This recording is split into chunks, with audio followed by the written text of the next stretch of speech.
అందరికీ నమస్కారం అండి. తెలుగు ఇన్సైట్ హబ్ 360 ఛానల్‌కి మీ అందరికీ స్వాగతం. ఈరోజు మనం ముందుగా ఏపీ ఓటర్ ఎన్యూమరేషన్ 2026 ఆన్లైన్ ప్రక్రియకు సంబంధించి అయితే ఏ విధంగా జరుగుతుంది, ఏంటి అన్నవైతే చూద్దాం ఇందులో మనం ముఖ్యంగా ఏపీ ఎన్యూమరేషన్ గైడ్ గురించి అయితే ముందుగా డిస్కస్ చేద్దామండి. ఈ ఏపీ ఎన్యూమరేషన్ గైడ్‌లో మనకి మెయిన్‌గా అయితే ఒక 6 స్టెప్స్ వరకు మనం ఇందులో తెలుసుకోవచ్చు. ఎన్యూమరేషన్ అసలు ముఖ్య ఉద్దేశం ఏంటి, ఆన్లైన్ ప్రాసెస్ గురించి, కుటుంబ సభ్యులను ఏ విధంగా ఇందులో మ్యాప్ చేసుకోవాలి, అలాగే ఇక్కడ ఉండే వాళ్ళే చేయించుకోవాలా, బయట ఉండే వాళ్ళు కూడా ఖచ్చితంగా ఈ ప్రాసెస్ చేయించుకోవాలా, అలాగే బిఎల్ఓలు దీనికి సంబంధించి ఏం చేస్తారు, ఇది చేయించుకోవడం వల్ల మనకేమైనా ఉపయోగం ఉందా, ఇట్లాంటివన్నీ కూడా మనం చూద్దామండి. ఈ వీడియోలో డిస్కస్ చేద్దాము.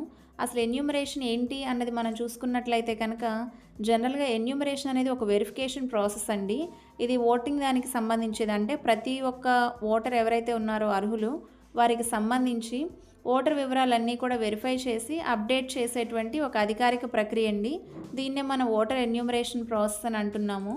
అయితే దీంట్లో ముఖ్యంగా అసలు ఇది పెట్టడానికి కారణం ఏంటన్నది ముందుగా మనం చూసినట్లయితే కనుక ఓటర్ జాబితాలో ఉండేటువంటి పారదర్శకతను పెంచడానికి, అలాగే అర్హులైన ప్రతి ఒక్క ఓటర్ యొక్క సమాచారాన్ని ప్రభుత్వము చెక్ చేయడానికి ఈ విధానాన్ని అయితే ప్రవేశపెట్టడం జరిగిందండి. ఇందులో మనకి ఓటర్ల యొక్క వివరాలు ఏమైనా మిస్టేక్స్ ఉన్నట్లయితే కరెక్షన్ చేయడము, అలాగే ఏమైనా డబుల్ ఎంట్రీస్ అంటే డూప్లికేట్ ఓటర్ ఐడీస్ ఈ విధంగా 2 చోట్ల జనరేట్ అయి ఉన్న ఇటువంటివి ఏవైనా ఉన్నా కూడా తీసేయడానికి అవకాశం ఉంటుంది ఈ ప్రాసెస్ ద్వారా.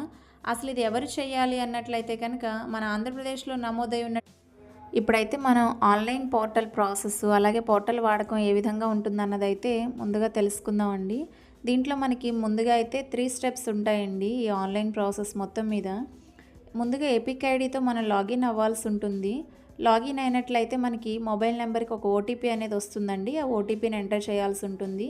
దాని తర్వాత మ్యాపింగ్ ప్రాసెస్ అనేది 2002 జాబితాలో మన వివరాలన్నీ కరెక్ట్గా ఉన్నాయా లేదా అనేది చెక్ చేసుకొని మ్యాపింగ్ ప్రాసెస్ అయితే ఆన్లైన్లో మనం సబ్మిషన్ చేయవలసి ఉంటుందండి. అలాగే ఇది మనం ఫోన్ ద్వారా కానీ కంప్యూటర్ ద్వారా కానీ ఈ ప్రాసెస్ని అయితే మనం చేసుకోవచ్చండి. మీకు ముందుగా చెప్పినట్లుగా ఎపిక్ ఐడితో అంటే మీ ఓటర్ ఐడితో లాగిన్ అవ్వాలి. తర్వాత మొబైల్ నెంబర్కి వచ్చేటువంటి ఓటీపీతో ప్రాసెస్ని కంప్లీట్ చేయాలి. అలాగే మన కుటుంబ సభ్యుల యొక్క మ్యాపింగ్ ఏ విధంగా చేసుకోవాలి, దానికి ఏ డాక్యుమెంట్స్ కావాలని కనుక మనం చూసినట్లయితే మనకి ఇందులోనే ఇంకొక ఆప్షన్ కూడా ఇవ్వడం జరిగిందండి. దీంట్లో మనకి 2002 ఓటర్ లిస్ట్ మ్యాపింగ్ ఆప్షన్ అయితే ఇచ్చారండి. అంటే దీనివల్ల మనకు ఉపయోగం ఏంటంటే మన పూర్వీకులు అంటే వంశపారపర్యంగా ఉన్నటువంటి మన ఓటు హక్కు ఎవరైతే ఉన్నారో మన తల్లిదండ్రులు, తాత ముత్తాతల వివరాలందరివి కూడా మనం ఇక్కడ మ్యాప్ చేసే సదుపాయం అయితే మనకు కనిపిస్తుంది. మనం 4వ ఆప్షన్ చూసినట్లయితే కనుక ఎన్ఆర్ఐ వాళ్ళకి సంబంధించండి. ఎవరైతే మనకి ఏపీ స్టేట్ దాటి బయట ఉంటున్నారో వారికి సంబంధించి, అలాగే ఎవరు ఎక్కడున్నా కూడా ఆన్లైన్ ద్వారా అయితే వాళ్ళ యొక్క వివరాలని ఆన్లైన్లో సబ్మిషన్ చేసుకోవచ్చండి. అంటే ఏపీలో ఓటు హక్కు ఉన్న ప్రతి ఒక్కరూ కూడా ఎక్కడ నివసిస్తున్నా కూడా ఎన్యూమరేషన్ ప్రాసెస్ అనేది వాళ్ళు కంప్లీట్ చేయించుకోవచ్చు ఖచ్చితంగా కూడా. సో ఆ విధంగా చేయించుకోవడం అనేది కంపల్సరీ అండి. అలాగే దీనికి సంబంధించి మనం 5వ ఆప్షన్ కనుక చూసినట్లయితే బిఎల్ఓల యొక్క ముఖ్య పాత్ర ఇందులో ఏముంటుందని మనం చూసినట్లయితే కనుక ఇందులో ఇంకొక విషయం మనం డిస్కస్ చేసుకోవాలండి. ఇక్కడ ఆధార్ అయితే కంపల్సరీ అయితే కాదు. అది మీకు నచ్చినట్లయితే కనుక మీ యొక్క ఆధార్ కార్డ్ ఇవ్వవచ్చు, కంపల్సరీ అయితే ఏం కాదు. అయితే దీంట్లో బిఎల్ఓలు ముఖ్యంగా ఏం చేస్తారు అన్నట్లయితే కనుక ఆన్లైన్లో మీరు సబ్మిషన్ చేసినటువంటి వివరాలన్నీ కూడా బిఎల్ఓలు అందరూ మనకి ఫీల్డ్ వెరిఫికేషన్లో వాళ్ళు ధృవీకరించడం జరుగుతుంది. అవన్నీ చూసి ఆన్లైన్లో సబ్మిషన్ చేసేటువంటి బాధ్యత అనేది బిఎల్ఓలకు ఉంటుందండి. ఖచ్చితంగా ఇచ్చినటువంటి సమాచారం కరెక్ట్గా ఉందా లేదా అనేది అయితే వాళ్ళు ఫీల్డ్కి వచ్చి చెక్ చేసుకోవడం జరుగుతుంది. అలాగే జనరల్గా మనం ఇక్కడ చేసే చిన్న చిన్న పొరపాట్లు ఏంటంటే మెయిన్గా ఫోన్ నెంబర్స్ తప్పుగా ఇవ్వడం కానీ, లేదా ఏదైనా స్పెల్లింగ్ మిస్టేక్స్ చేస్తూ ఉండడం కానీ చూస్తూ ఉంటాము.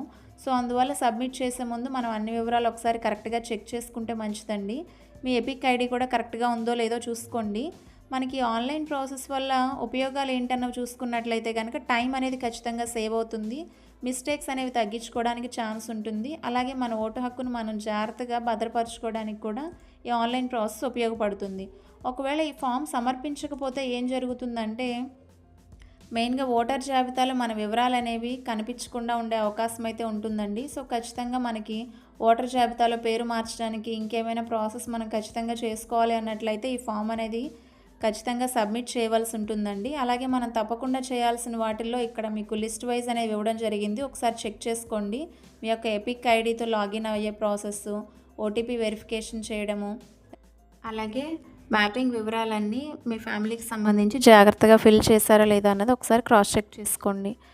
ఇంకేమైనా సందేహం ఉన్నట్లయితే మీ దగ్గరలో ఉన్నటువంటి బిఎల్ఓ గారిని సంప్రదించండి.